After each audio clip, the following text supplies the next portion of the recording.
Dạ ly hôn chắc cũng được tháng này. Gì? Dạ. Ủa, tháng này cũng mấy năm trước. Mấy năm trước ly thân à? Mới ly hôn 1 tháng thiệt luôn hả? Dạ đúng. Dạ, tôi tên Nguyễn Ngọc Ẩn ạ. Anh quê ở đâu? Anh đang làm công việc gì? Tôi quê ở huyện Thủ Thừa, tỉnh Long An chị ạ.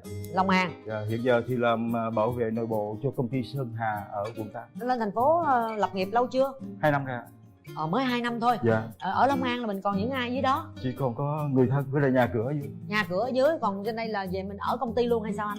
Cũng ở chung nhà với con.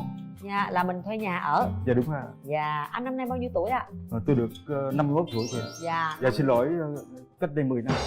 Trời ơi, anh cũng cứ gạt cái nữa. Thiệt đó, ủa sao 51 tuổi? 61 tuổi, dạ cảm ơn anh nha. Dạ chào chị. Dạ, chào các bạn. Dạ. Mình tên là Nguyễn Thị Sen. Dạ, chị Sen quê ở đâu? Sinh lớn lên thành phố Hồ Chí Minh này. Ồ, vậy hả chị? Dạ, chị Sen đang làm công việc gì? Hiện tại thì là hưu trí không, chỉ làm thêm thôi. Hưu trí vậy là cũng trên 50. 56 rồi chứ. 56, wow, vậy là chị trẻ nha. Nếu mà 56 là chị trẻ à. Rồi, hiện tại là về hưu rồi là sống vậy đó, là không đi chơi thôi, vòng vòng thôi. Có đâu, đi không đủ sống nhưng phải làm, cũng phải cày. Giờ làm gì giờ cãi gì?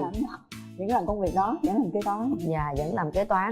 Vậy chắc anh chị là lớn hết rồi, em nghĩ là mình cũng đã có gia đình trước đây hết rồi đúng không ạ? Dạ đúng rồi. Dạ, anh là mình ly hôn bao lâu rồi anh? Dạ ly hôn chắc cũng được tháng này. Cái gì? Dạ. Ủa, tháng này cũng mấy năm trước. Mấy năm trước ly thân ạ. Mới ly hôn 1 tháng thiệt luôn hả? Dạ đúng. Tại hồi nãy anh gạt em lần rồi, bây giờ em không có tin anh nói đó, khổ ghê. Mới ly hôn 1 tháng. Dạ đúng. Là có giấy tờ ly hôn đàng hoàng của tòa án. Dạ. 1 tháng thôi. Dạ. 1 tháng sau rồi đăng ký tham gia chương trình lẻ vậy? Coi như mình cũng là ước muốn trước rồi. Rồi sau này thì yêu cầu những cái thủ tục như vậy, cho nên mình phải hoàn tất những thủ tục đó. Dạ. Có nghĩa là tiền ly hôn là mình đã có cái khâu chuẩn bị bao lâu trước đó à? Dạ trước đó thì cũng cỡ 1 năm, năm mấy rồi. Dạ. Dạ, anh có mấy cháu rồi anh? Dạ cũng được 3 đứa con trai chị. 3 con trai hết. Dạ. Chà giống cũng mạnh dữ ha. Dạ, trai lớn nhiêu, trai nhỏ nhiêu ạ? Trai lớn năm nay chắc cũng được 36. Còn cháu nhỏ cũng được 30. Vậy là có cháu nội hết rồi hả? Dạ cũng được 6 đứa cháu nội. 6 cháu nội. Là 3 thằng con là lập gia đình hết rồi. Dạ lập gia đình hết. Ồ, vậy là bây giờ có đứa cháu nào nãy anh nói sống với anh đó là ai? Dạ đúng rồi. Cháu thứ mấy? Đó là cháu út ạ. Cháu út. Dạ. Còn mấy 2 trai lớn? Dạ cũng có gia đình ở riêng chị. Thành phố hay là dưới Long An? Ở thành phố 2 người, còn ở Long An 1 người. Vậy lý do sao mà phải ly hôn vậy? Cái thời gian đầu sống rất hạnh phúc, nhưng khoảng 7 năm trở lại đây thì nó có nhiều cái mâu thuẫn, rồi không có giải quyết được mâu thuẫn. Nhưng mà Tường cũng hơi tò mò một xíu, là tại vì nếu như mà anh ly hôn lâu rồi á, dạ, thì Tường lại không có hỏi nhiều. Nhưng mà mới ly hôn đây mà anh cũng 62 tuổi, cháu nội tới 6 đứa luôn rồi, thì nó phải một cái gì nó ghê gớm hoặc là nó tích tụ lâu năm lắm thì mình mới đưa ra cái quyết định này. các Cường nói cũng đúng, cái này nó cũng tích tụ qua nhiều năm và cuối cùng là không thể là sống chung nhau nữa. Ai là người đưa ra cái yêu cầu ly hôn? Bản thân tôi. Con cái rồi có ý kiến gì không anh? Nói chung con cái thì nó cũng vô tư thôi ạ. Nó cũng không có nghĩ là cái việc này thì ảnh hưởng tới nó. Rồi anh định trong cái tương lai, thí dụ giờ tại tỷ bây giờ anh có bạn gái, Dạ. rồi anh tiến tới hôn nhân nữa thì anh định sống như thế nào? Gặp người mà tâm đầu ý hợp thì chúng tôi sẽ ra ở riêng. Cái mâu thuẫn giữa anh với vợ anh có thể cho một cái lý do mà nó lớn nhất, nhưng mà giọt nước mà tràn ly là như thế nào mà phải ly hôn không? Thì tôi cũng làm việc trong một cái công ty như thế đó. Thì cái trách nhiệm của mình đó là phải là kiểm soát và giữ gìn hàng hóa của Công ty. Dạ. Rồi va chạm với lại đồng nghiệp. Dạ. Thì một cái hôm đó thì tôi cũng có nói làm việc hơi nặng nề với cái nhân viên đó. Tôi không ngờ là cô gái này lại thuê 2 người và đón đường tôi để đánh. Nhưng lần đánh đó thì tôi cũng né tránh được và tôi cũng là báo với công an. Thì không ngờ là đồng nghiệp tôi lại nói với cái đứa con trai út của tôi á là tôi lại quan hệ với vợ của người ta, cho nên là vợ người ta thuê người đánh tôi. Mà thực sự là nó không phải vậy. Và con trai út của tôi về nói với lại vợ tôi, và từ cái vấn đề này là vợ tôi mới đánh giá tôi là một cái con người là không ra gì. Từ đó là càng xa cách. Cặp vợ chồng là nó qua một cái quá trình. Dạ. Chứ nó không thể vì một cái sự việc như vậy mà lại quyết định liền. Cho nên là nó phải có cái trước đó. Đúng rồi. Rồi cũng do cái cá tính của vợ tôi là cố chấp, cảm thông rồi tha thứ này kia nọ. Rồi trong cái cuộc sống nó cũng tích tụ nhiều cái là chạm tới cái tự trọng của tôi. Mà cũng xin phép hôm nay là tôi, cái chuyện gia đình là tôi cũng ít có kể. Cho nên là xin phép khán giả trường quay cũng thông cảm với điều này. Xem cái chương trình này và tôi cũng muốn tìm cho mình một cái người bạn mới để mà giải thoát cho vợ tôi và giải thoát cho tôi. Mình đã ly hôn rồi mà, sao dùng từ giải thoát ghê vậy? Ly hôn là mình Có nghĩa là sống trước đây thì chịu đựng. Ví dụ như vợ tôi chịu đựng tôi và tôi chịu đựng vợ tôi. Cho nên anh nghĩ cái việc ly hôn là để giải thoát cho nhau. Dạ đúng là giải thoát cho nhau. Dạ. Nếu anh có nghĩ rằng anh tham gia chương trình này trong khi mà mới ly hôn có 1 tháng thôi, Dạ. thì nếu vợ anh biết được thì anh có suy nghĩ đến rằng là vợ anh sẽ nghĩ gì và đánh giá anh như thế nào không? Hay là anh lên đây tham gia chương trình để mà anh gọi là đáp trả vợ anh, để làm cho vợ anh phải... Không chị ạ, tôi không có một cái ý nghĩ đó. Lên đây với một cái vấn đề là rất là nghiêm túc. Ngoài ra thì tôi cũng không có một cái ý nghĩ đó thành thật là khi nghe cái câu chuyện của anh chia sẻ thì chị cảm nhận như thế nào? Mỗi người một hoàn cảnh, mình không ở trong hoàn cảnh người ta, mình không thể nào mà phán xét được. Nhưng mà cũng hơi lo, tại vì Sen nghĩ là cái thời gian 1 tháng nó quá ngắn đi. Nó trong khi thời gian bao nhiêu năm sống với nhau mà không lẽ chỉ vì một cái chút hiểu lầm đó mà đổ vỡ thì mình cảm thấy mình nghi ngờ vào tình yêu hôn nhân quá. Thật ra có thể là nó có nhiều cái câu chuyện nó tích lũy rồi. Cái đó là cái câu chuyện cuối thôi, người ta cũng không kể hết cho mình nghe được trong cái lúc này tất cả. Nhưng mà em nghĩ không phải chỉ đơn giản bao nhiêu đó mà dẫn đến ly hôn đâu. Rồi thế bây giờ câu chuyện của chị, em nghĩ chị cũng có một câu chuyện gì đó nó cũng gây cấn đây. Nói chung là chuyện của mình á thì nó cũng nhạt lắm. Tại vì từ đó giờ mình cũng chưa có mối tình nào sâu đậm hết. Mối tình để bắt vai mình chưa có, mối tình để bắt vai mình chưa có. Thiệt hả chị?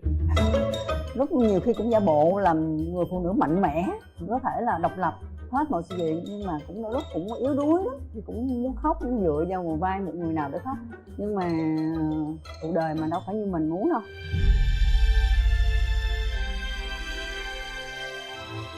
Nếu mà bây giờ hôm nay mình gặp được người mà mình hợp ý thì cũng muốn là đi tới xa hơn để từ bỏ cái đời độc thân đó.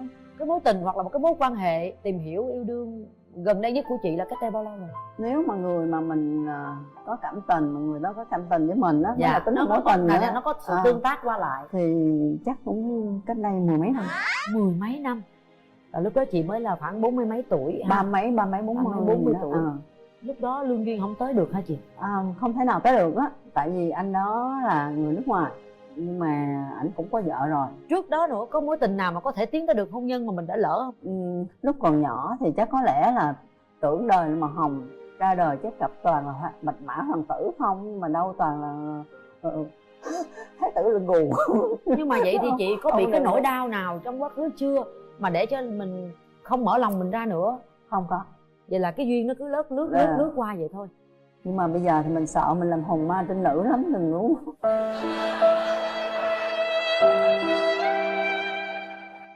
Trời ơi, sao sợ hồn ma trinh bây giờ? Ấy mà ba mẹ chị còn không?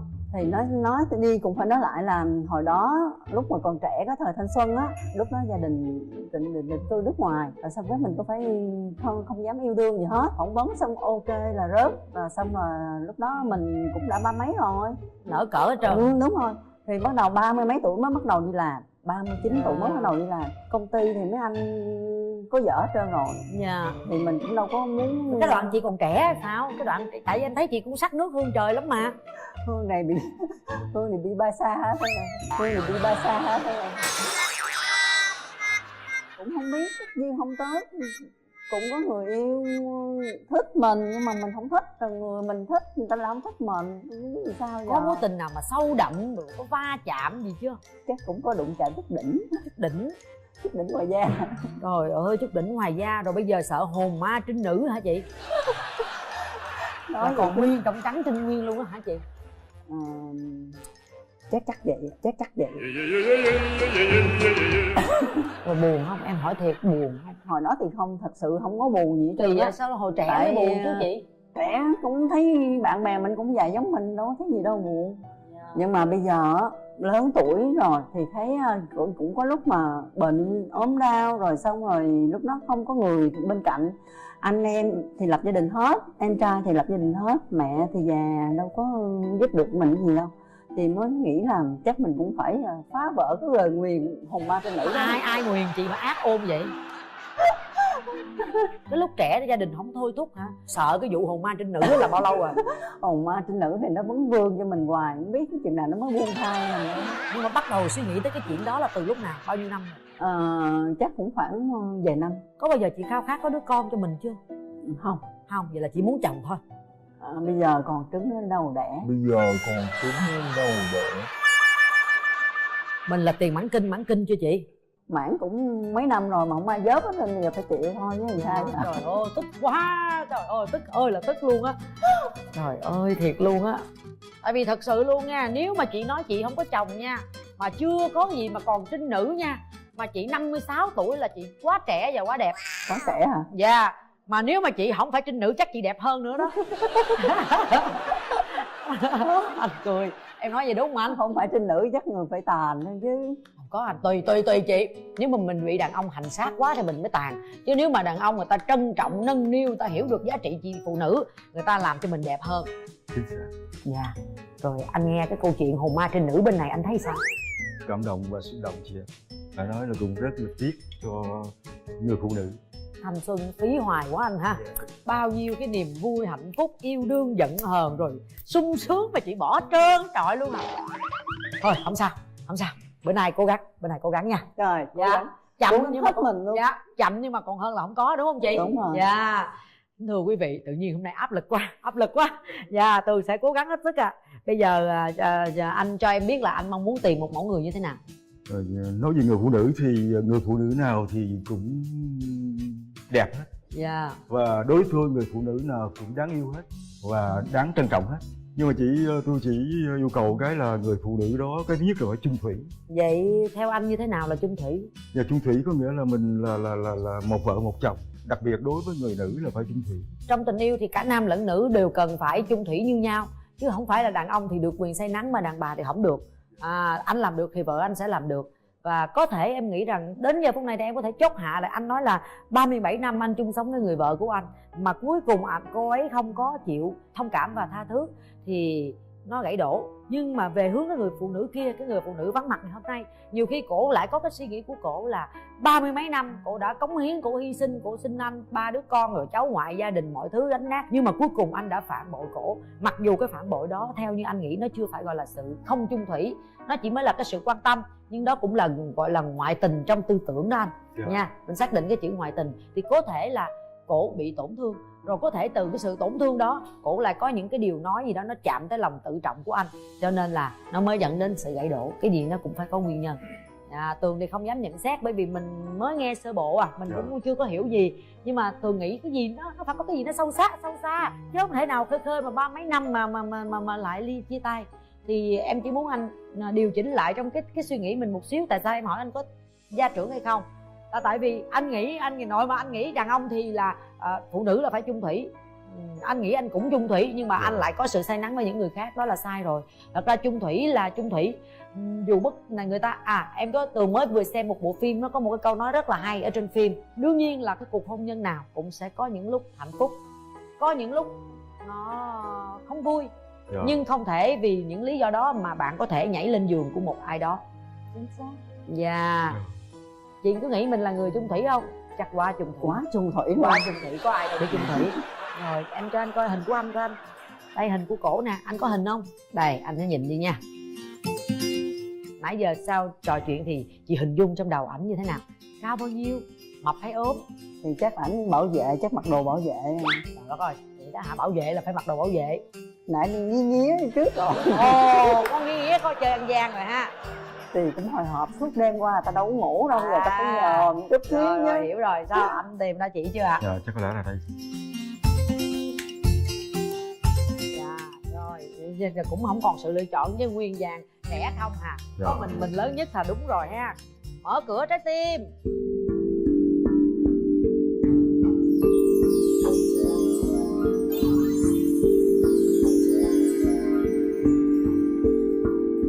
Chờ anh ở Dạ, hôm nay tới chương trình em có món quà tặng anh. Cảm ơn. Anh là suốt đêm là ngủ là không phải nhớ tới em hoài luôn á. Đến đây thì anh cũng có món quà này để mà tặng cho em. Dạ, em cảm ơn anh. Cái này em 2 chậu và chị Cát Tường 2 chậu. Chậu gì vậy anh? Dạ, bông hồng chị ạ. Mà ủa anh trồng hả? Dạ, cái này cũng có công ty cung ứng người ta bán cho mình. Trời ơi đẹp quá mà sao gì mà ủa rồi anh nói sao tặng ai? Tặng bạn gái 2 chậu và Dạ. chị Cát Tường 2 chậu. À rồi em cảm ơn anh nha, quá đẹp luôn. Bông hồng xuất sắc luôn quý vị ơi, coi nè. Trời ơi đẹp ghê chưa? Đó. Bông hồng vàng nè. Trời ơi đẹp quá. Bây giờ em tới tò mò cái quà của chị là quà gì mà chị nói gì mà cả đêm gì đó anh Dạ. mở ra anh coi giùm em cái. Là chị tự làm hả? Áo gối. Trời ơi cái gối nào hình vuông vậy? Tại mới đầu á là tính là tặng là bức tranh, nhưng mà thấy tranh thì nhiều khi lâu lâu đi ngang qua mới liếc một cái. Còn này là để trên gối là phải nằm, lúc nằm là phải nhớ Trời hoài, ơi. trong giấc mơ cũng phải nhớ nữa. Ghê không ý tứ dễ sợ chưa? Khi mà anh mở cửa trái tim này ra thì cảm xúc của anh như thế nào ạ? Người bạn gái cũng xinh xắn. Cảm xúc của chị như thế nào? Anh trẻ hơn tuổi của anh á. Rồi bây giờ thì Cát Tường sẽ mời hai anh chị thưởng thức món ăn ngon của nhà hàng quê nhà.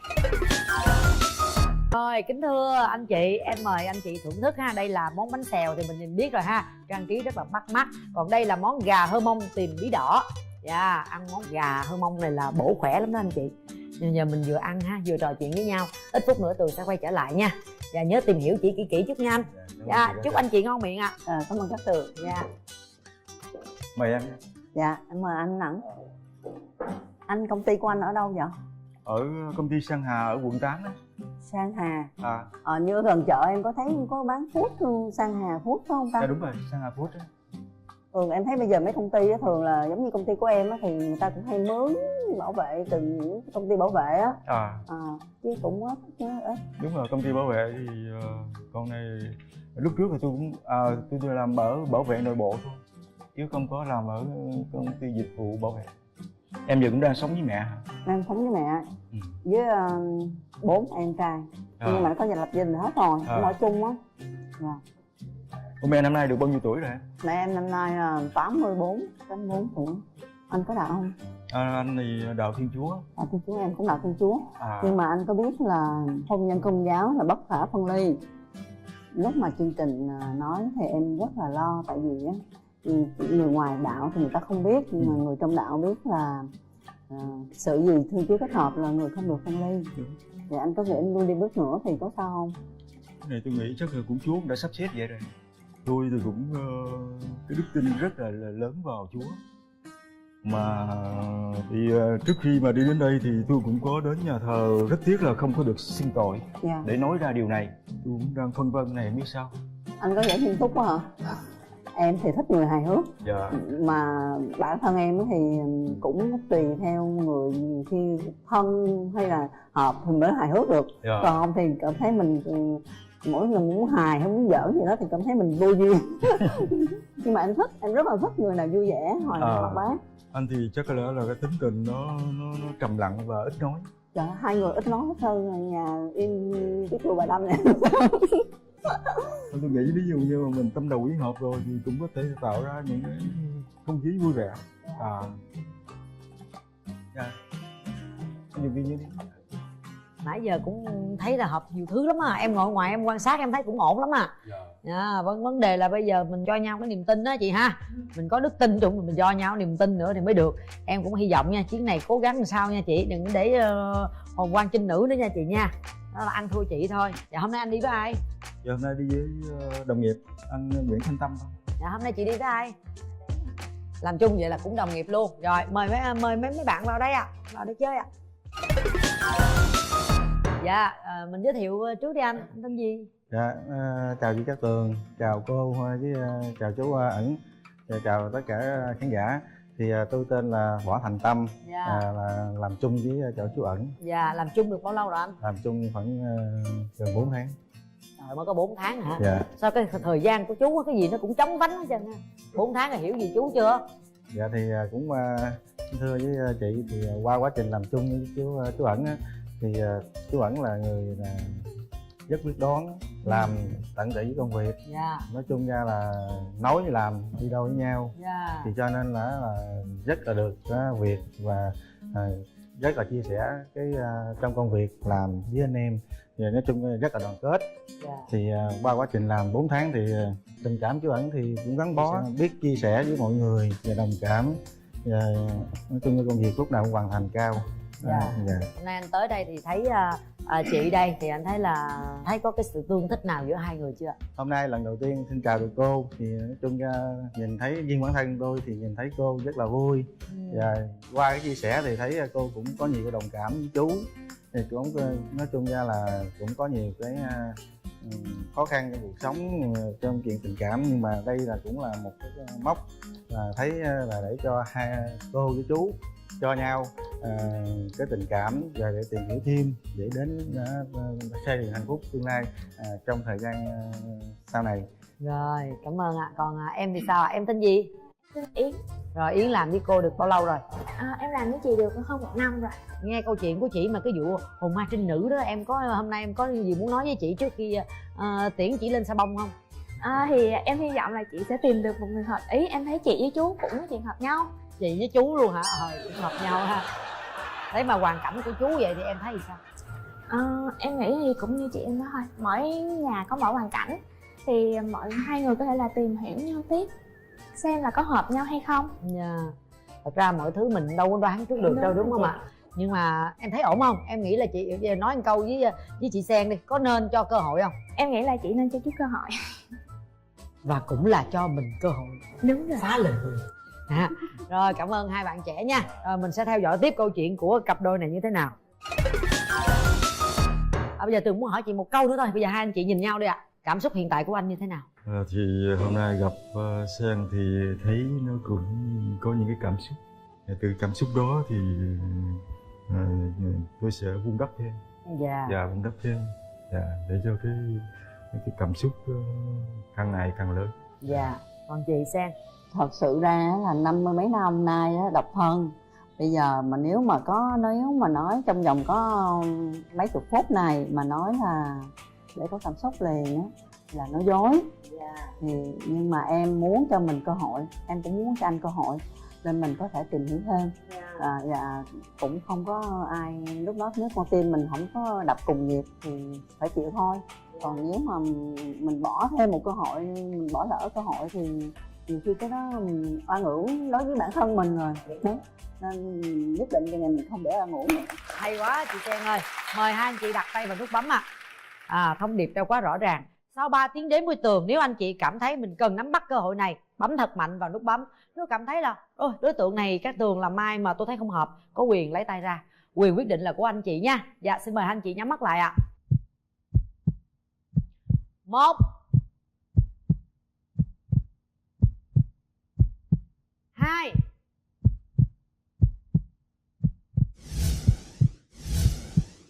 3. Hết thời gian. Theo thủ tục của chương trình mình đã bấm nút hẹn hò thì mình đứng một cùng một bên. Chị cao ghê thiệt chứ. Anh qua em coi coi. Cái đó cũng là một lý do mà ế tới giờ này. Không sao đâu Anh cao mét mấy? Mét 67. Chị cao mét mấy? 67. Bằng nhau mà tại chỉ thằng Quốc thêm đôi giày với con. Không, nhưng mà đôi giày này thấp lắm. Cao lé. Thấp đâu mà thấp.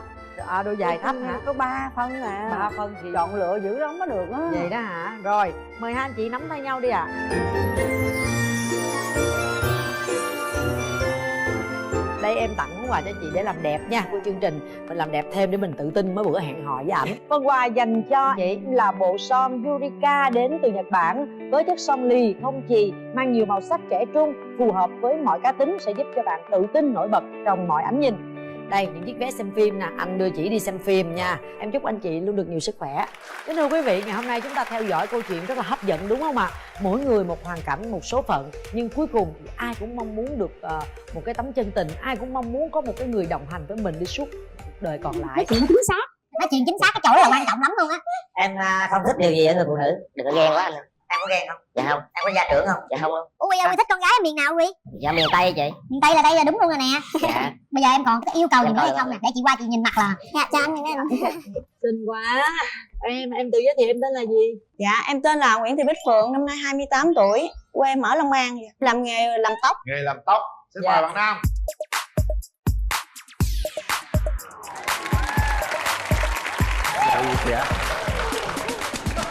Xin chào anh Quyền Linh. Chào bạn. Dạ xin chào chị Cát Tường ạ. Chào bạn.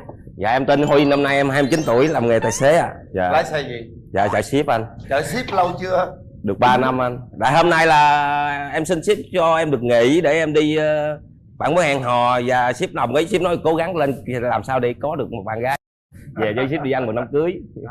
Dạ. Phượng giới thiệu một chút xíu về mình đi. Dạ, ưu điểm của em á thì vui vẻ, hòa đồng. Em cũng có hay thích hát, cũng biết nấu ăn. Hát thể loại nhạc gì? Nhạc sến hay trẻ gì cũng có được chút chút. Rồi bây giờ mình Dạ. tặng quý vị khán giả, tặng bạn bên kia một khúc đi, một đoạn nào Dạ, mà bạn dạ, thích dạ, nhất. em tặng chương trình một khúc trong bài hát Hãy Hát Lên nha. Rồi. Gió vẫn còn gọi mùa thu đến khắp trời, nắng vẫn còn gọi mùa xuân đến với đời. Này anh ơi xin đừng chớ lo âu, vì cuộc đời còn bao nắng ấm. Sông vẫn còn gọi bờ cát trắng biển chiều, nước vẫn còn một màu xanh biếc thối nào. Dòng sông xưa vâng ngàn năm trôi mãi trôi hoài về biển lớn. Rồi, cảm ơn bạn. Rất là dễ thương. Nghe hát xong rồi thấy sao? Hay lắm anh. Hay không? Đi lái xe cho sếp suốt luôn vậy đó hả? Dạ. Sếp có cho thời gian là quen bạn gái không? Dạ cũng có. Có rồi, quen được mấy người rồi? Quen nhiều nhưng mà có cái là không ai yêu mình hết đó. Sao vậy? Chắc xấu quá. Quê bạn là ở đâu? Dạ em ở thành phố. Lái xe vậy rồi lấy vợ về rồi có lái theo vợ không hay là tiếp tục lái theo sếp? Nếu mà lấy vợ về thì có khả năng em mua xe chở vợ con đi chơi. Không lái theo sếp nữa hả? Dạ chắc nghỉ để làm, để mở ra kinh doanh chạy thuê dịch vụ anh. Dạ. Muốn vợ dữ chưa? Dạ chắc cũng lắm rồi đó. Được thì cuối năm nay luôn anh. Phượng, bạn muốn tìm một người bạn trai lý tưởng của mình là người như thế nào? Dạ, người đó phải coi như là chuẩn. Chuẩn là là chuẩn gì? coi như là không có lóc chóc á, Lóc chóc. chững chạc vậy đó chị. Bởi tôi nghe từ lóc chóc tôi không hiểu. Là coi như cười nói sùm vậy đó. À. Coi như là vui quá trớn á, khi mà gặp những chỗ nào mà cần sự Lịch sự. lịch sự. Dạ đúng rồi. Nói chung là mất lịch sự đó đúng không? Cái nào mình cũng vừa phải thôi, mình đừng có quá mức thôi. Mà cuối cùng là bạn nam bên đó có lóc chóc không? Dạ cũng điềm tĩnh lắm chị. Đi với sếp chắc cũng không có lóc chóc đâu. Ha. Mình không có thích cái điểm nào ở người đàn ông. Hút thuốc chị. Bên kia có hút thuốc không? Chút đỉnh chị ơi. Định Ngày em mấy gói? Ngày nửa gói. Trời ơi, vậy là nhiều rồi đó anh ơi. Vậy anh sẽ giảm lại ngày 3 điếu. Mà anh có tóc quăn không vậy anh? Có quan không anh Linh? Không. Anh Linh trả lời không cho em. sao vậy? Tóc quăn sao vậy? Bạn hỏi vậy chi vậy? Tại em không thích tóc quăn lắm. Mấy người thường tóc quăn thấy em thấy À, hơi đừng- khó tánh chút xíu. Hơn là tóc anh không quan chứ em hỏi chán chợt thôi, anh không có hên. Cô này có mấy cái định kiến cũng lạ lắm nha. Lóc chóc tóc quăn rồi gì nữa, không thích gì nữa nói luôn, hơi luôn đi. Dạ thôi, anh nhiêu đó là đủ rồi chị.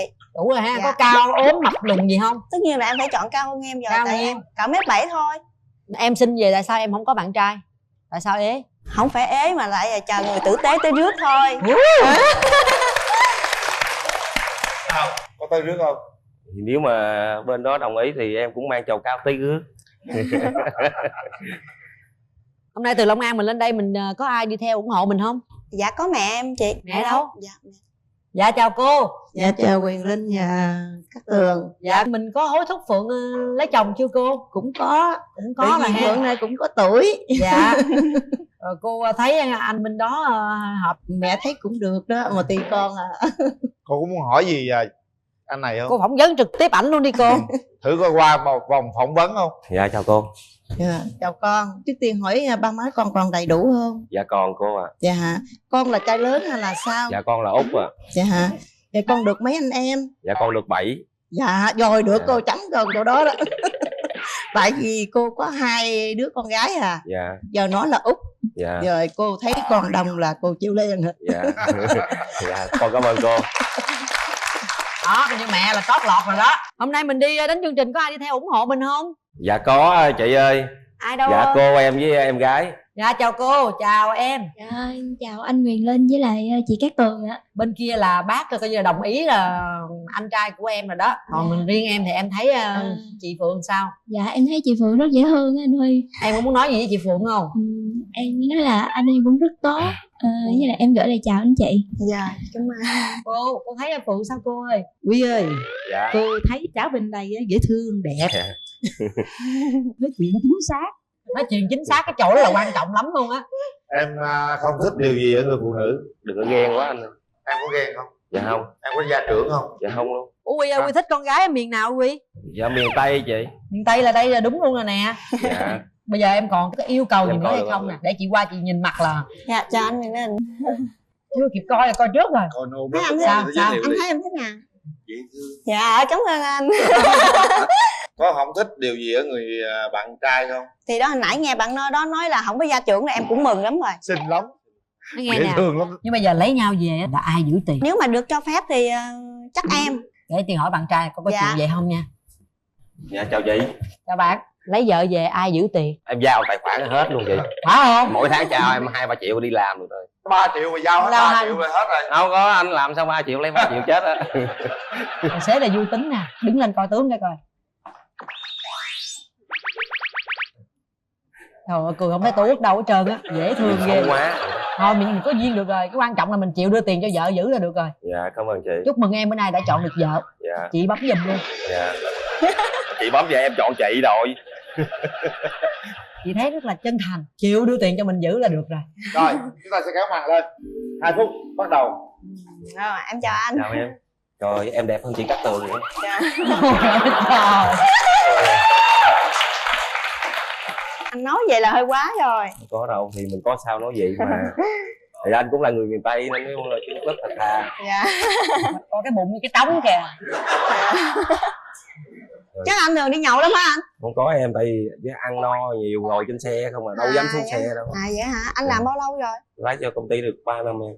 Mình bấm nút đi. Trời Trời ơi, chưa con ta đâu dễ vậy, tự nhiên cầu hôn chưa chứ. nôn dữ vậy. Phải hỏi để cho ta tìm hiểu người ta có bấm hay không chứ. Thấy ảnh có xấu trai không?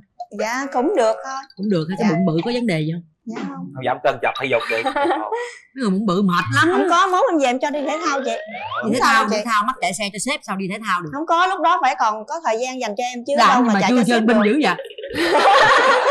Biết đâu mai mốt em chuyển qua nghề kinh doanh cho ảnh sao chị? Bây giờ lấy chồng có chịu lên thành phố làm dâu không? Dạ chồng ở đâu thì em ở đó thôi. Thôi hai người nhắn chuông đi. Anh Linh đếm 1, 2, 3 đi anh.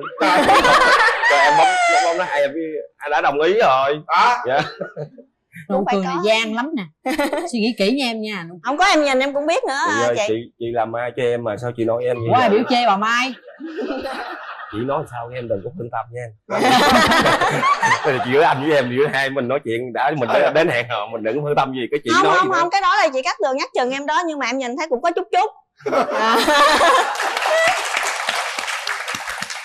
Tại vì á, nói chung á là em cũng không thích nghề tài xế lắm, đi nhiều quá.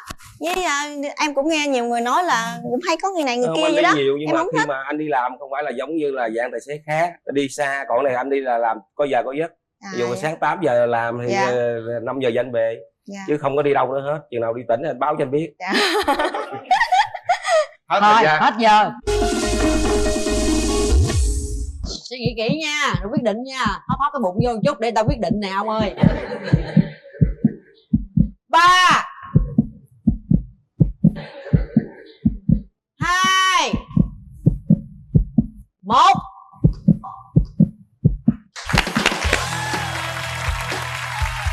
Chúc mừng hai bạn đã bấm nút ha. Nắm tay nhau một cái coi có khác nắm vô lăng không? Em không, em không. Nói gì với mẹ trước đi. Dạ thưa bác, nếu mà được thì xin bác sang năm con về con thưa ba mẹ con để cho hai chúng con thực hiện hôn nhân. Với em ấy là hạnh phúc gia đình là số 1. Mà hạnh phúc gia đình có thì mới nên nền tảng để vượt lên sự thành công khác. Rồi. Hay quá. Rồi. Vậy là hai người cùng quan điểm, tôi ở giữa, tôi sẽ cân đối hai người luôn cho. Nãy giờ những cái gì em nói ra đó bên đây có thể đáp ứng được cũng khá nhiều rồi đó nha.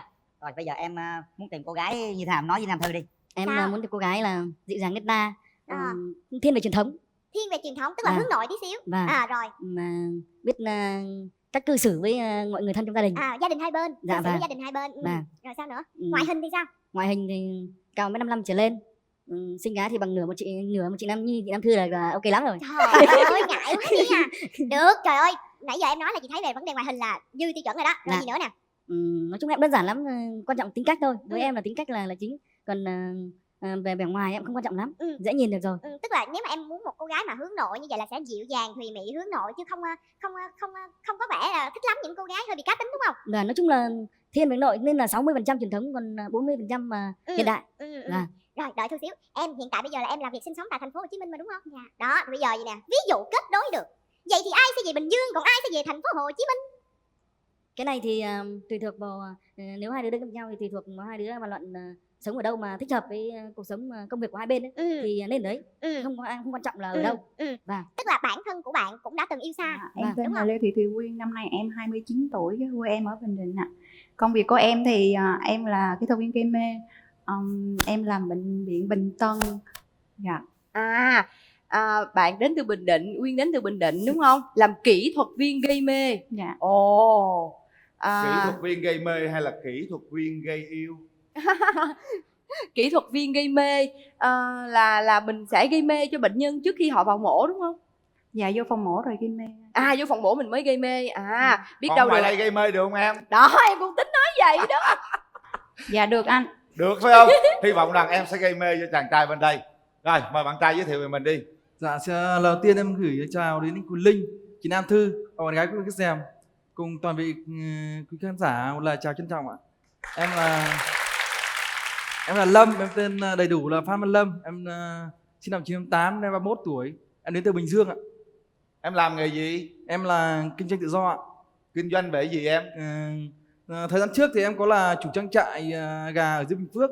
Nhưng hiện tại thì em đã chuyển đổi, em đã bán đất vào trang trại đấy, thì em lên em mua đất ở chợ ở trên Quang Vinh ở trên Tân Uyên Bình Dương này, thì hiện tại em đang làm căn nhà và là nơi để ở, cũng là nơi có mặt bằng để kinh doanh trên chợ đó. Buôn bán ở chợ đúng không? Dạ vâng ạ. Kinh doanh tự do ha. Dạ. Uyên, bây giờ em nói thêm một xíu về tính cách của em nè. Tính cách Uyên sao nè? Dạ, tính của em thì em cũng hay thẳng thắn đó chị. Dạ. Với lại em cũng hay khóc nữa. Hay khóc hả? Sao tự nhiên khóc? Có nào em có giống như chị là nhìn cái lá vàng rơi thấy buồn quá tự động cũng khóc luôn không? Dạ cũng có thể chị. Có luôn hả? Dạ. Theo như mà trong này chia sẻ nè, là Uyên có chia sẻ là tính cách là biết lắng nghe, thấu hiểu, chịu khó lắng nghe, lạc quan, yêu đời đó. Dạ. Mà mình yêu đời thì tại sao mình lại muốn khóc hả? Tại vì yêu đời á, nên mình cũng hòa nhập vào cái cuộc sống của người ta đó chị. Dạ. Tức là mình rất là dễ cảm đó. Bên này là bằng mẫu bằng nữ rất là dễ cảm thông, rất là dễ rơi nước mắt nha anh Linh. Yêu đời dễ khóc hả? Thấy gì cũng khóc hết trơn hả? Bạn trai thì chắc có cứng cáp hơn đúng không bạn? Dạ. Bạn nuôi gà. Dạ. Rồi giờ nuôi bò hay nuôi heo nữa. Rồi tại em đang phát triển sự nghiệp kinh doanh của mình. Là không nuôi bò nuôi heo gì nữa đúng không? Dạ vâng ạ. Có khi nào bạn thấy chiếc lá vàng rơi em cũng khóc không? Dạ. Vâng, không, mà đấy thì em có khả năng dỗ được bạn gái ạ. Dỗ được bạn gái hả? Dạ. Em có thế mạnh gì? Em là người trung thực, thẳng thắn, là người mẫu đàn ông của gia đình, cầu tiến trong công việc. Còn điểm yếu có gì không? Điểm yếu thì em hơi nóng tính, nhưng mà em khắc phục nóng tính của mình là bằng cách là em thường em hay đọc sách để giảm bớt cái nóng tính của mình đi. Và rồi có một điểm nữa là em ngủ hơi ngáy. Đó, bên đây nó nóng tính, bên kia cứ khi nào nóng tính cứ gây mê cho anh nha. Đúng rồi, hợp lý. Uyên nè, với cái công việc mà là kỹ thuật viên gây mê của em á, chắc là Thư nghĩ là mình sẽ làm việc về ban đêm nhiều đúng không? Chắc là mình phải trực nữa. Dạ. Thì mỗi lần mà mình đi làm khuya về vậy rồi mình có buồn không khi mình lẻ loi, lẻ bóng đi mình? Dạ thường á em trực về là em ngủ luôn chị. Ồ vậy hả? Dạ. Gây mê cho người ta cuối cùng mình mê trước.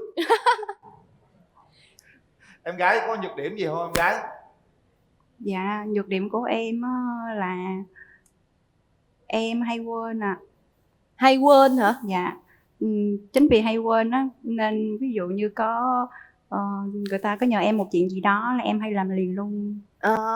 Tức là hay quên nên khi mà ai nhờ mình cái việc gì đó là mình làm liền. Ví dụ cái gì mà trong cuộc đời em mà em hay quên mà tới giờ em vẫn nhớ không?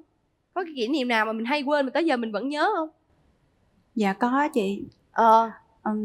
Đó là em bị mất xe ạ. Mất xe? Dạ.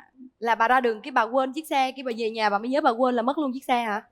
Hay Dạ sao? không, lúc trước á, em có đi học võ, xong rồi em bỏ cái túi xách trên xe á. Xong rồi lúc mà đi học về, cái mấy đứa nhỏ nó mới nói em á, là chị Quyên, xe của chị Quyên đâu.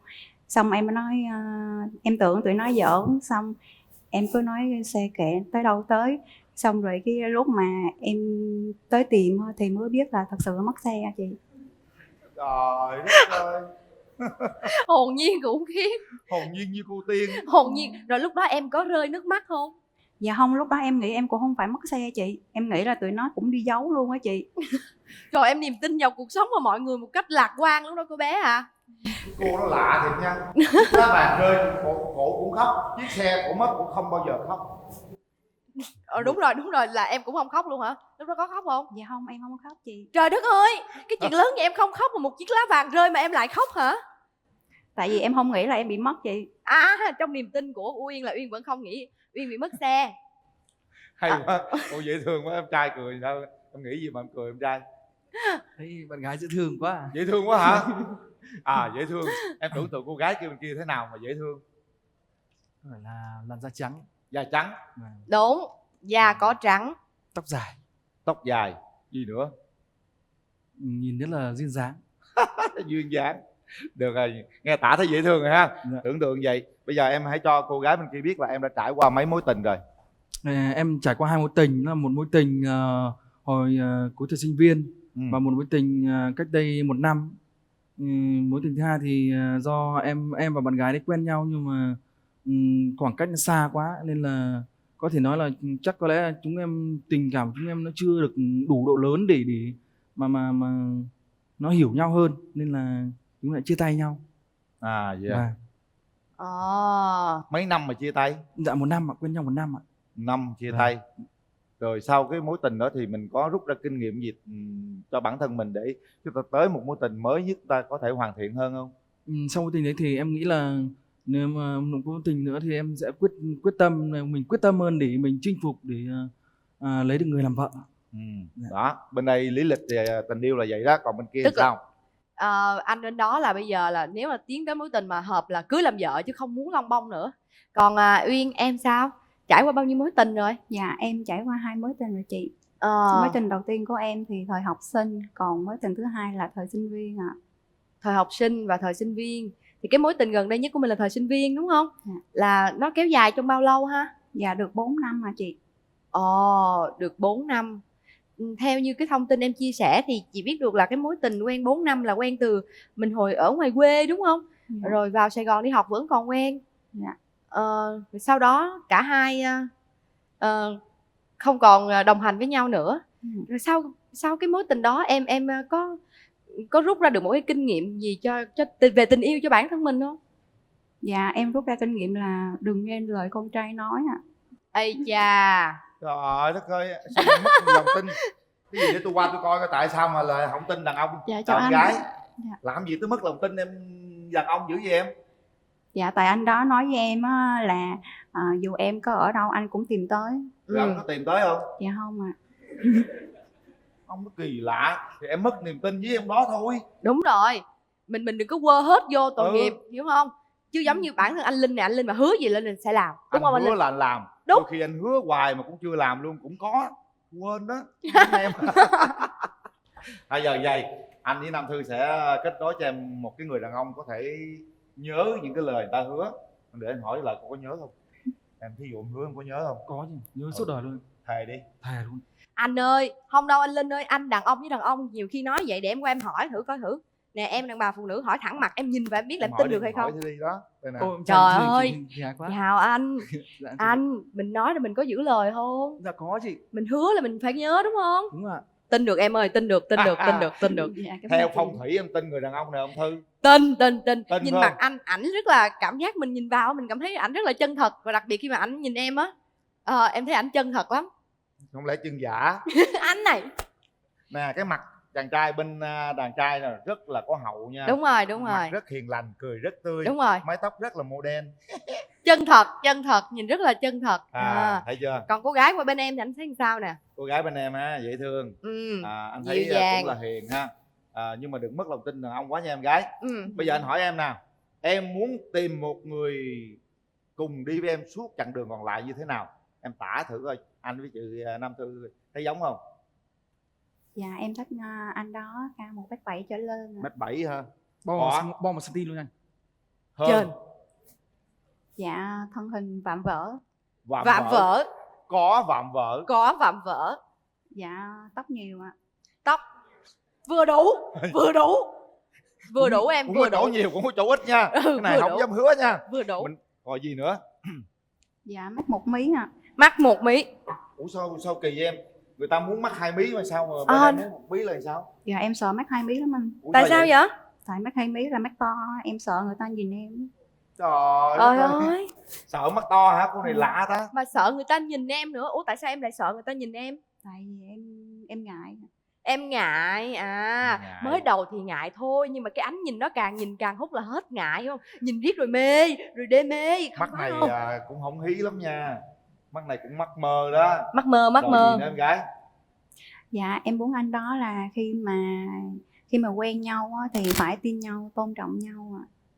Yêu nhau, tôn trọng nhau. Có không? Có. Hứa đi. Hứa luôn.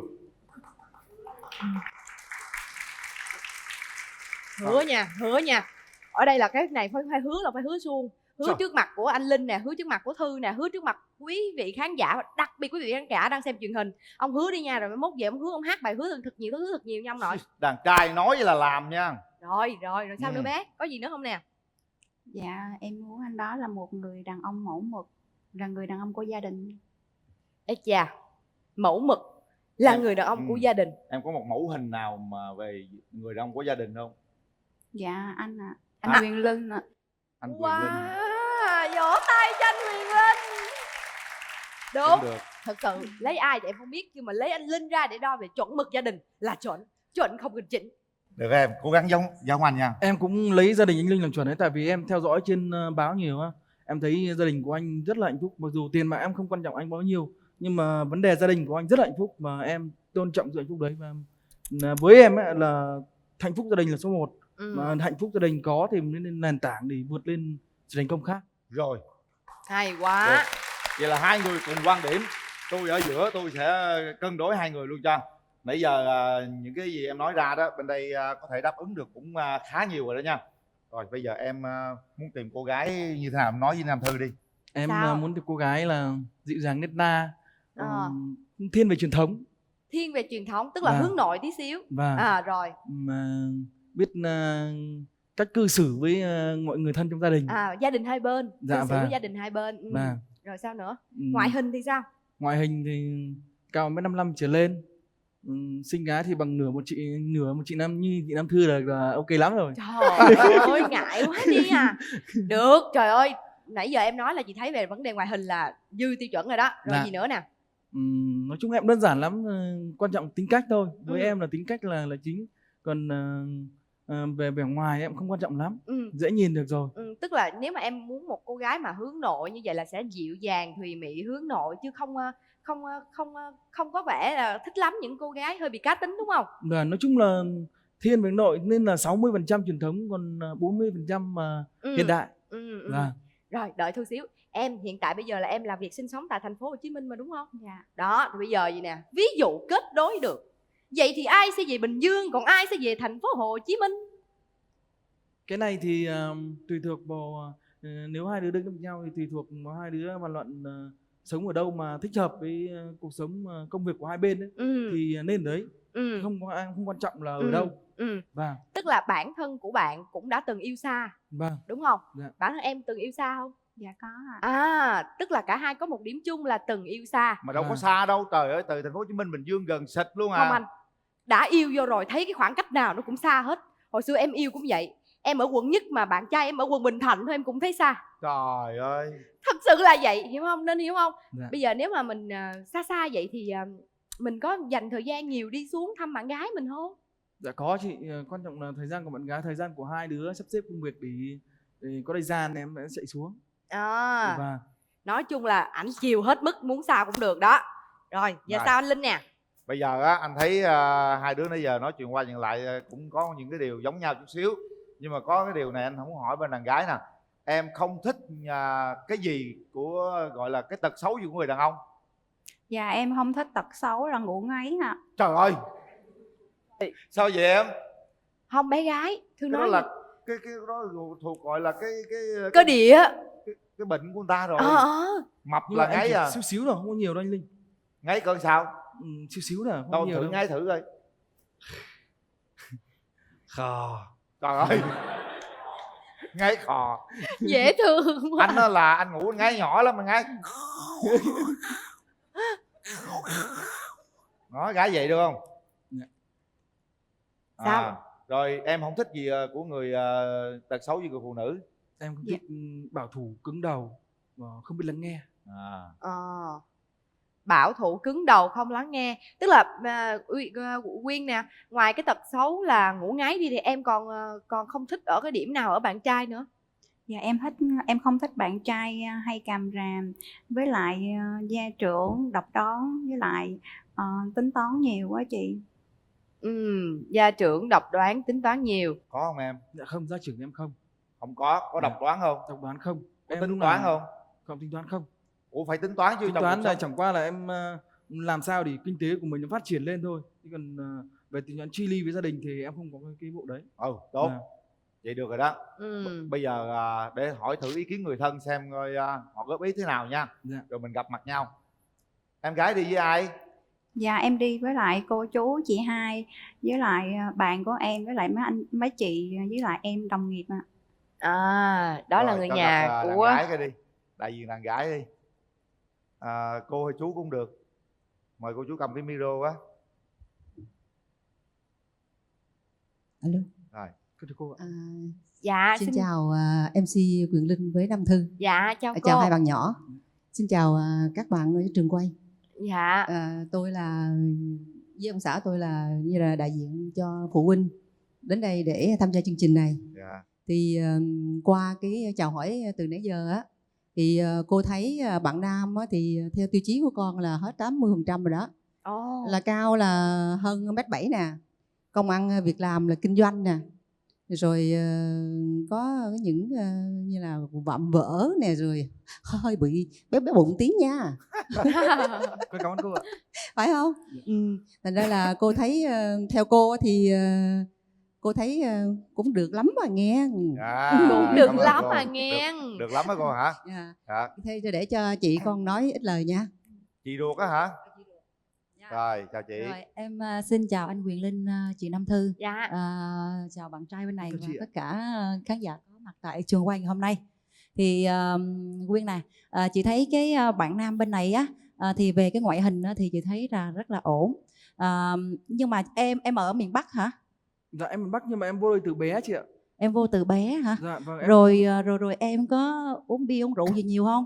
Không, bia rượu thì em ít uống lắm, uống em chỉ được 2-3 chai là em còn. Rồi em thuốc có thì em không hút thuốc lào gì mà cái ống dài dài không? Thuốc lá em không hút, thuốc lá em không Nhà chị rất là kỵ cái ống đó nha. Dạ. Cho nên nếu mà mai này á mà nó là một cái cơ duyên mà cho hai em mà tìm hiểu xa hơn á, thì chị khuyên thế này, là mong hai em á là nên luôn luôn lắng nghe để có được cái sự đồng cảm trong cái tình yêu nha.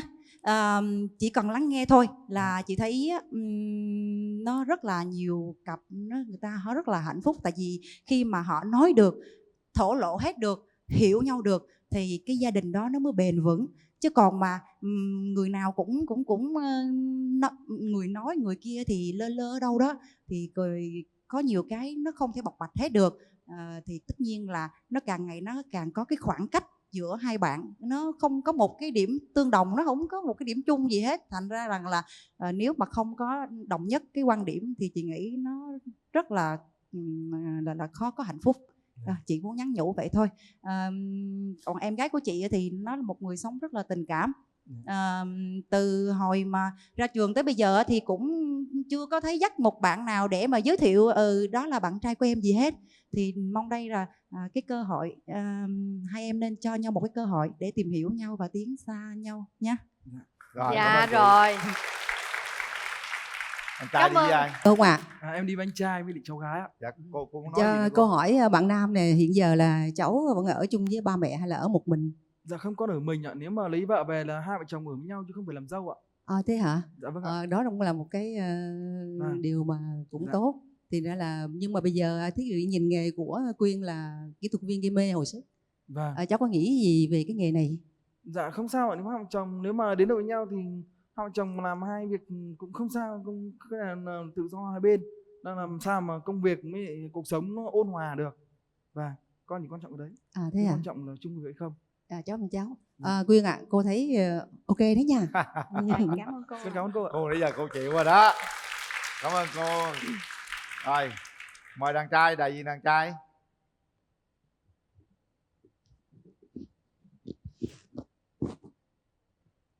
Chào MC Quang Linh. Chào Dạ, Thư. chào anh. Chào cô chú gia đình với gái. Chào quý vị khán giả. Rồi anh nói lớn lên chút xíu Anh mình giùm nha. nói lớn lên. Dạ. Lâm ạ, anh thấy em bên này là nói chung là cũng truyền thống. Cái yêu cầu mà người đàn ông trong gia đình thì là theo anh là cái chính đáng của người phụ nữ thôi, đúng không? Thì chắc là cái tiêu chuẩn đó là Lâm nó có đấy em. Anh là anh trai, anh nói là phải chính xác. Thôi anh mong hai em cho nhau cơ hội. Anh thấy hai em rất đẹp đôi. Theo anh thì có bấm không? Theo anh nên bấm đấy. Nên bấm. Rồi, cảm ơn anh trai. Cảm ơn anh. Bây giờ chúng ta sẽ kéo rào ra cho hai bên gặp mặt nha. Rồi hai bạn tự nói chuyện tìm hiểu nhau đi nha. Kéo rào.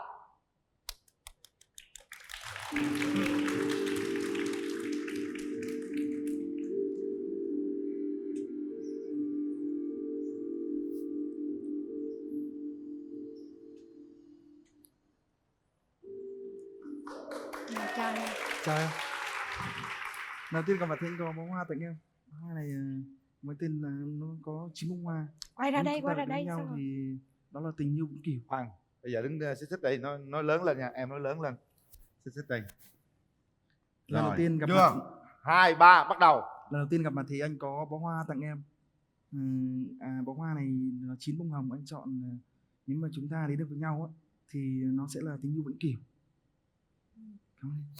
Dạ, cảm ơn anh ạ. Em lên đây á, em cũng có mang quà cho anh, nhưng mà lúc nãy lên vội quá em mới bỏ đằng sau của anh, em chưa đem lên được. Tí nữa em tặng cho anh sau. Cảm ơn em. Trời ơi, bé đúng thương hiệu hay quên luôn. Đúng thương hiệu của mình. Có tặng quà nhưng mà thiếu. Em làm việc ở đâu Bình Dương Sài Gòn em? Dạ em làm ở Bình Tân ạ. Bình Tân. Bệnh viện Gia An 115 gần chỗ Aeon Bình Tân anh. Anh từ dưới Tân Uyên Bình Dương. Dạ. Anh biết Aeon Bình Tân không? Trong Bình Tân hiện tại thì anh chưa biết, nói nhưng mà anh về anh dò anh biết, nó gồm anh biết. Em ở đâu Bình Định nhỉ? Dạ em ở Quy Nhơn ạ. Quy Nhơn à? Quy Nhơn. Tại vì anh có mấy đứa bạn cùng học đại học cũng ở Bình Định luôn á. Cũng nhiều lắm. Có người ở Phú Cát Bình Định. Em biết Phú Cát không? Dạ biết anh. Hy vọng là anh sẽ có dịp được về Bình Định chơi. Dạ nếu có dịp em sẽ dẫn anh về ạ. Bây giờ thế này là hai đứa đang rất là ngại ngùng ha. Bây giờ mình có tài gì đó mình thể hiện ra để cho nó phá tan cái không khí ngại ngùng này đi. Cô gái còn rất là e thẹn, không dám nhìn thẳng vô mắt nữa. Em có một tài năng là em có khả năng bình luận bóng đá. Và người ta bảo em giọng có chất giọng giống bình luận viên Quang Huy á. Vậy Quang Huy hả? Bình luận viên Quang Huy ạ. Rồi bây giờ Quang Huy bình luận rất hay luôn á. Bây giờ em bình luận bóng đá cho cô gái nghe thử coi coi sao nha. Rồi coi trận nào đó em bình luận đại đi. Mời quý vị và các bạn chúng ta cùng đến với sân động Saint Petersburg tại nước Nga để chứng kiến trận tranh hạng 3 giữa đội tuyển Anh và đội tuyển Bỉ. Trận đấu trong vòng chung kết World Cup 2018. Trận đấu hẹn sẽ là trận đấu vô cùng hấp dẫn. Đó là cuộc đối đầu của những ngôi sao hàng đầu thế giới. Nếu ở Bỉ những tên già gân như Vincent Kompany, Kevin Reiner, Eden Hazard hay tiền đạo Lukaku, thì ở Anh là những gương mặt còn khá trẻ nhưng họ đã thể được bản lĩnh của mình ở giải đấu năm nay. với những Harry Kane, Harry Maguire, Kyle Walker, Trippier, Eric Dyer. Chúng ta hãy chờ xem liệu rằng đội tuyển Bỉ có chứng minh được câu nói gừng già gừng càng cay, hay sức trẻ của đội tuyển Anh sẽ là người chiến thắng. Còn bây giờ thì Văn Lâm xin mời quý vị và các bạn chúng ta cùng quay trở lại với sân động 31 Hẹn Hò. Sân vận động được coi là nhà hát của những giấc mơ của những bạn trẻ đang đi tìm một nửa của mình. Và ngay tại chỗ đây chúng ta cũng đang được chứng kiến đội Bình Định và Bình Dương gặp nhau. Đội Bình Dương thì với sự dẫn dắt của FC Quyền Linh, còn đội Bình Định thì đó là sự dẫn dắt của Nam Thư. Chúng ta hãy chờ xem liệu rằng chàng trai của bên đội Quyền Linh có thể chinh phục được cô gái của chị Nam Thư hay không. Chúng ta hãy chờ sau giây lát. Hay quá. Duyên dáng quá, hết sức duyên dáng. Thiệt, tung tuyệt chiêu cuối một cái là bên này, em đứng bên này đổ đứ đừ luôn. Sao bé, em thấy sao cưng? Dạ em cũng tính là sẽ tặng tranh bài thơ, nhưng mà lúc nãy là chưa kéo tấm rào qua, bây giờ kéo qua rồi nên em không có đọc được nữa. Ủa sao kỳ vậy? Tại sao Tại vậy? vì cái bài thơ đó nó có liên quan tới cái tấm rào, bây giờ rào nó đi rồi. Coi như giờ rào đang Có rào đi. Đây, em với anh ra đi đứng làm rào nè. Anh với em làm rào đi đó, Rồi em tưởng tượng đây là cái rào đi. Đọc đi bé. Coi như anh với Thư là cái rào đó. Bắt Ừ. đầu. Dạ em tặng chị Nam Thư, anh Quyền Linh, anh bên cạnh với lại quý vị khán giả một bài thơ ạ. Đó là giữa triệu triệu người ta chẳng dễ biết nhau, nhờ Thư Linh ta nên duyên hò hẹn, giữa tấm rào lòng phập phồng lo lắng, mình nợ gì nhau sau những lần hò hẹn. Xong rồi ạ. Trời ơi. Ủa vậy tấm rào đứng đây làm gì? Dạ tấm rào có nghĩa là em sợ, em lo lắng á. Giữa tấm rào. Dạ. Giữa tấm rào gì, cái câu đó là gì cưng? Có nghĩa là qua tấm rào em phập phồng lo lắng. Giữa tấm rào em phập Qua tấm rào. Qua tấm rào em phập phồng lo lắng. Dạ. Mở tấm rào em hết lo lắng em ơi. Rồi đó. Được rồi đó. Vậy mà cũng kêu tôi làm tấm rào nữa. Thôi Nói vậy. nãy ánh mắt của bạn gái này đó, em với anh làm tấm rào mà vẫn nhìn qua rào. Rồi bây giờ tiếp tục câu chuyện đi á. Bây giờ là hai bạn á là chúng tôi đã kiểm tra hồ sơ cả ngàn hồ sơ mới ghép được cái cặp hồ sơ các bạn, tức là các bạn đã rất là có duyên với nhau đó. Từ hồi nhỏ lớn chưa bao giờ mình gặp nhau, bây giờ lần đầu tiên gặp nhau trong bạn mối hẹn hò. Rồi hai đứa cảm nhận nhau như thế nào? Em có hay đi du lịch không? Dạ thích anh. Anh thích du lịch lắm. Anh hy vọng là chúng ta sẽ có đi du lịch với nhau. Em cảm nhận cô gái đối diện như thế nào? Cô gái xinh, dễ thương, nhìn hiền. Rồi gì nữa? Nói chung là em chịu rồi đó. Còn em cảm nhận bạn trai đối diện mình sao nè? Dạ em thấy anh cũng hiền, cũng có hậu, nhưng mà không biết anh nóng tính thì sẽ như thế nào. Không, nói chung là nóng tính thì anh đã khắc phục bằng cách là anh đọc rất nhiều sách. Và người ta bảo đọc sách thì mình không những am hiểu thêm, và mình còn nó còn dạy mình nhiều thứ, nên là anh đã đọc sách để kiềm chế cái đấy. Thì anh không nóng tính nhiều. Và anh cũng rất là suy nghĩ về anh giận thì không mà giận dai hay nóng tính, nhưng không mà anh sẽ suy nghĩ lại ngay.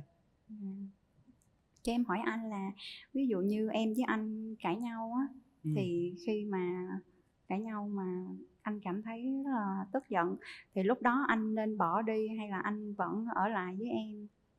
Anh sẽ ở lại và nói chung anh sẽ là người xin lỗi trước, tại vì với người nam thì lúc nào cũng tôn trọng người phụ nữ, nên là lúc nào anh cũng sẵn sàng ở lại. Dạ rồi, cảm ơn anh ạ. Sao em thấy sao? Dạ em thấy cách cư xử của ảnh như vậy em cũng thích, nhưng mà khi gặp chuyện thì em không biết có thích hay không. Gì kỳ vậy trời? Cái gì cũng Thư nghĩ là mình cũng phải cho nhau thời gian bình Bây tĩnh. giờ gặp rồi mà. Dạ. Bây giờ em nhìn thẳng vô mắt anh ấy đi. Đúng rồi. Em thấy, nhìn thẳng vô mắt đi. Mắt anh ấy to không? Dạ có. To không? Dạ có to ạ. To hơn em. Rồi còn gì to nữa không? Em chưa biết. Người to vạm vỡ không? Dạ cũng được chứ không vạm vỡ lắm anh. Ủa em thích vạm vỡ dữ lắm hả? Tại vì mặc áo nên em không có biết vạm vỡ. Vậy cởi áo ra được không?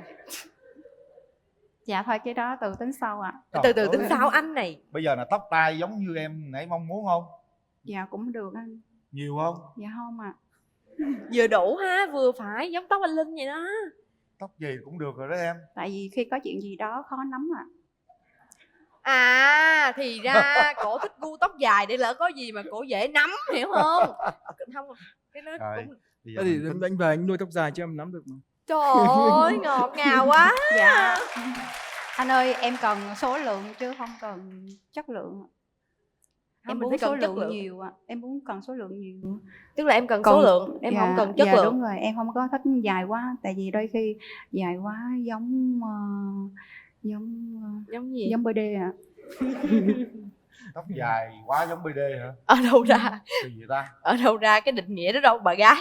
Tại em thấy những người mà BD thích để tóc dài để làm con gái chị. Ủa, chỗ anh cũng có mấy người để tóc dài nhưng họ cũng đàn ông mà. Dạ, cái đó em chưa biết à. Chứ sao mới biết được? Tóc đâu phải là nói lên vấn đề đó đâu em. Không, có nghĩa là mình nhìn nhận bên ngoài như vậy, còn bên trong thì mình làm sao biết được anh? Khó mà. Bây giờ hẹn hò sao là từ thành phố Hồ Chí Minh, Bình Dương hẹn sao nói với cổ đi. Nếu em thu xếp được thời gian, có lẽ em là nghỉ thứ bảy chủ nhật hả? Dạ, sao Em được rảnh nghỉ thứ bảy chủ nhật hả? Dạ, thứ bảy chủ nhật thì em đi học. Còn trong tuần thì em đi trực á, lúc ra trực thì em rảnh ạ. Có thể nếu em rảnh ngày nào thì nhắn tin rồi anh sẽ xếp ngày đó lên chơi với em.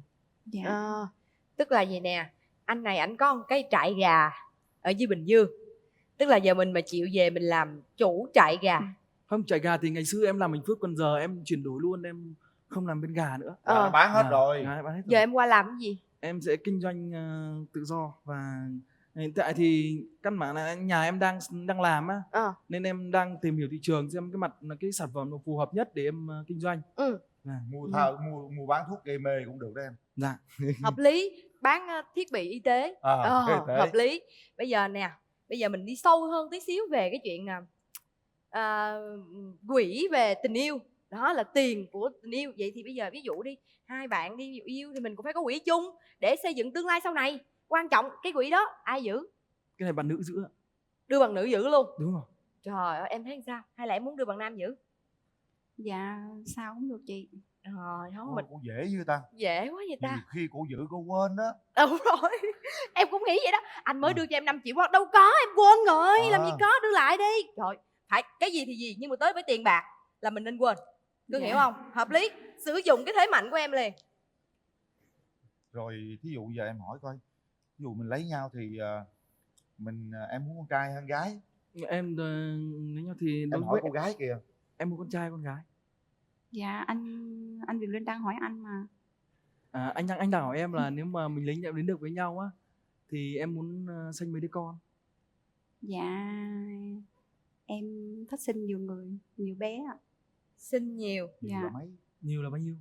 Một đội bóng rồi hả? Thì nói chung anh cảm thấy có đủ điều kiện để nuôi thì em sẽ sinh. Anh thích trai hay gái? Thích cái trai hay gái? Em thì con nào cũng được anh, miễn sao khỏe mạnh là được. Anh hợp với em, tại vì con nói chung là con thì trời cho, gái trai đều là con của mình cả, cái đó anh không quan trọng cái đấy. Nói chung cô gái bên kia hiền quá. Hiền, Sao đang cũng được ngại nữa. Ngại. Bây giờ chàng trai nhìn vào mắt em thấy ngại không? Dạ em không thấy ảnh nhìn em ạ. Tại vì em không nhìn ảnh ạ. Em thiệt hoang mang quá. Bây giờ mình nhìn đi, mình thử mình nhìn một lần đi. Nhìn thử nhìn ảnh thực sự là phải nhìn ánh mắt qua ánh mắt. Hai đứa sát bên sát lên. Đúng rồi. Gái và trai sát bên. Rồi. Hai đứa đứng chúng ta có 4 phút nhìn nhau. 4 phút. Nhìn đi. Chừng nào nói thôi là thôi, nhìn thẳng vô mắt nhau. 3, 2, 1 bắt đầu nhìn đi. Nhìn đi em gái, nhìn vô mắt. Nhìn.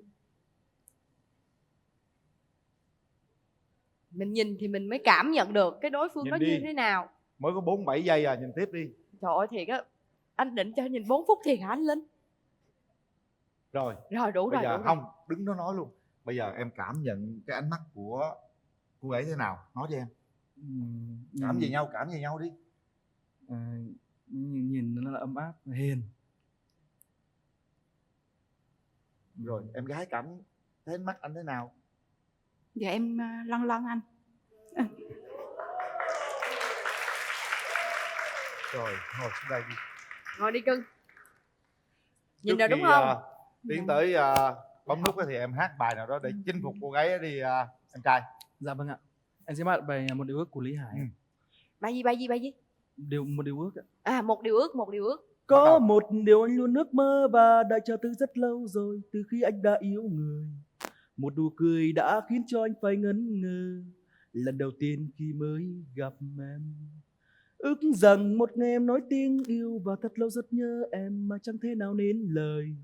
Chỉ cần em sẽ cho anh một cơ hội, dù nhỏ nhoi anh vẫn chờ mong. Ước chỉ một ngày kia anh sẽ có em, ước chỉ trọn đời này sẽ mãi mãi bên em, chở che em ngày đêm và được với em vui đùa mãi thôi. Wow. Trời ơi. Dạ anh hát hay không? Hay mà đúng không? Em có thấy là em có để ý là lúc mà ảnh hát ảnh không nhìn ai, ảnh chỉ nhìn vào mắt em, không rời một giây nào mà hát bài đó, em cảm nhận được không? Dạ em cảm nhận được chị. Đó, vậy là tốt rồi. Anh hát tặng lại anh bài thứ thôi. Em hát tặng một bài nha. Có cần hàng rào không? Dạ Cần không cần đó anh. Không đi. Em sẽ hát bài thiếu nhi nha anh. Tại vì bài người lớn em tập hoài mà không có được, nên giờ em chuyển sang bài thiếu nhi. Em quên đúng không? Bài người lớn sao em quên đúng không? Dạ đúng rồi. Bác kim thang cà lan bi lợ, cột qua kèo là kèo qua cột. Chú bán dầu qua cầu Mã Tế, chú bán ếch ở lại làm chi? Con lê lê đến trong thổi càng, con buồn vượt thổi tỏ tí tè tỏ tè. Đàn trai tôi cũng hơi hoang mang lắm á. Cho tôi hỏi câu nè, em cái gì cũng hay quên vậy đó hả? Dạ không phải anh, cái gì còn quên thì quên, còn cái gì em nhớ thì em sẽ nhớ. Lúc em gây mê có nào em quên không? Dạ không anh, tại vì em nói anh á, ví dụ như cái gì mà em cần làm thì em làm ngay luôn, em không có để lâu á. Phải không? Dạ phải anh. Phải rèn luyện cái nhớ mình nhiều hơn nữa nha. Dạ. Tình yêu có nhớ không? Tại người ta nói mình quên á là mình trễ hoài anh, nên em thấy điều đó là tốt anh. Quên trẻ hoài luôn hả? Dạ. Thôi về quên hết luôn đi. Nó trẻ luôn. Rồi, bây giờ là tới giây phút quan trọng. Chúng ta nãy giờ đã giao lưu, đã kết nối và cảm nhận về nhau. Thì bây giờ chúng ta sẽ tới giai đoạn hết sức quan trọng. Là giai đoạn gì hả Linh? Bấm nút. Nào, hãy để tay vào nút bấm. Thời gian chúng ta đã gặp nhau, mắt nhìn mắt, rồi nhìn với nhau, cảm nhận về nhau và nghe người thân cũng đã góp ý rồi. Chúng ta bắt đầu nhắm mắt lại. Có 30 giây để suy nghĩ xem đối phương có phải là một nửa yêu thương của mình hay không. Bấm nút là hẹn hò, là đi đến hôn nhân, chứ không phải bấm nút để chúng ta có thể uống cà phê xong rồi không chơi với nhau nữa. Quan trọng lắm các bạn nhé. Bấm nút là đã trao cái duyên cho nhau rồi. Trao duyên là không lấy lại được. Kiểm tra con tim một lần đi các bạn. Các bạn hãy nhắm mắt lại, cảm nhận xem thử là con tim mình đang mách bảo mình như thế nào. Nếu thực sự đối phương là người đúng hợp với mình thì hãy bấm nút. Bởi vì như anh Linh nói, bấm nút là trao duyên. Đây là một cái sự kết nối thật sự, không phải là vui chơi, giải trí, quẹo hoa, bắt bướm hoặc là đi uống cà phê. Nào, mình hãy lắng nghe con tim của mình. 3 2 1. Hết thời gian. Rồi. Yeah. Chúc mừng. Rồi, nắm tay nhau đi nào. Như vậy là chúng ta đã có những giây phút suy nghĩ, lắng lòng mình lại, nghe nhịp tim của mình và đã bấm nút. Bây giờ thì mình xin phép đi. Xin phép bên cô với chú ha. Bên chị đàn gái với chị là bắt đầu từ ngày hôm nay đàn gái đồng ý cho tụi con hẹn hò với nhau trước sự chứng kiến của hai gia đình luôn. Nói đi em. Cho con xin thưa với cô với chú với chị ở đây, nếu mà chúng con có đến được với nhau trọn đời thì con sẽ làm hết sức mình để cho em được vui, không khi nào phải buồn. Rồi, anh gái nói gì với anh trai đi. Dạ chào anh ạ. Nếu sau này mà em của anh làm cho em khóc á, em sẽ điện thoại mát anh ạ. Hợp lý. Thiệt, vô một cái là lấy số liền. Hợp lý. Cô này cũng dữ lắm chứ không phải giỡn đâu nha. Cô biết cách lắm luôn ha. Nói giờ là trúng luôn á. Rồi bây giờ cái thủ tục đầu tiên của bà Nguyễn Hẹn Hò là bấm nút, sau đó mình xin phép mình hôn nhau. Cho cái giúp cô với chị cho em con hôn em. Yeah. Dễ thương á. Dễ thương, dễ thương. Chàng trai cũng rất là chân tình luôn em gái.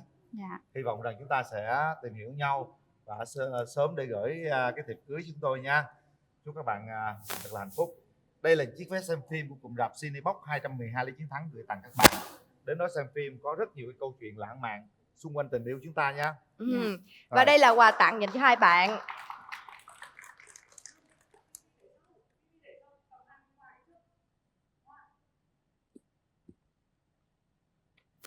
Rồi quà tặng của hai bạn là nệm cao su thiên nhiên Vina Latex, niềm tự hào cao su Việt Nam.